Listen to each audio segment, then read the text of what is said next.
que la ponemos acá, ¿sí? Sí. Southern প্যাটাগোনিয়ায় নতুন প্রজাতির একটি মাংসাশী কুমিরের জীবাশ্মের সন্ধান পেয়েছেন আর্জেন্টিনার গবেষকরা। সান্তা ক্রুজ প্রদেশের এল কেলাফেটের কাছে এটির সন্ধান পায় তারা।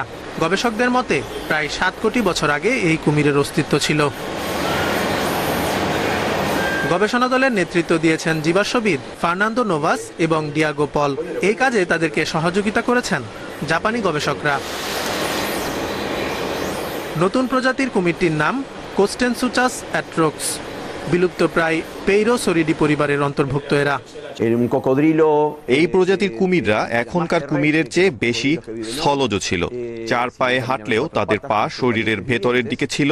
তীক্ষ্ণ বড় দাঁত হওয়ায় তারা শক্তিশালী কামড় দিতে পারত। আমাদের ধারণা এরা ডাইনোসর শিকার করত।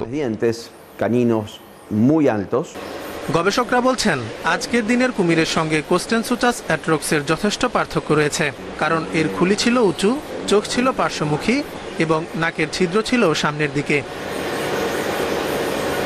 PLOS1 জার্নালের প্রতিবেদনে বলা হয়, এই আবিষ্কার প্রমাণ করে যে ক্রেটেশিয়াস যুগে দক্ষিণ আমেরিকার কুমিররা বিভিন্ন ধরনের পরিবেশগত ভূমিকায় মানিয়ে নিয়েছিল। তবে 6 কোটি 66 লাখ বছর আগে এক মহা বিপর্যয় ঘটে। সে সময় ডাইনোসর এবং অনেক সামুদ্রিক প্রাণীর পাশাপাশি এই প্রজাতির কুমিরেরও বিলুপ্তি ঘটে।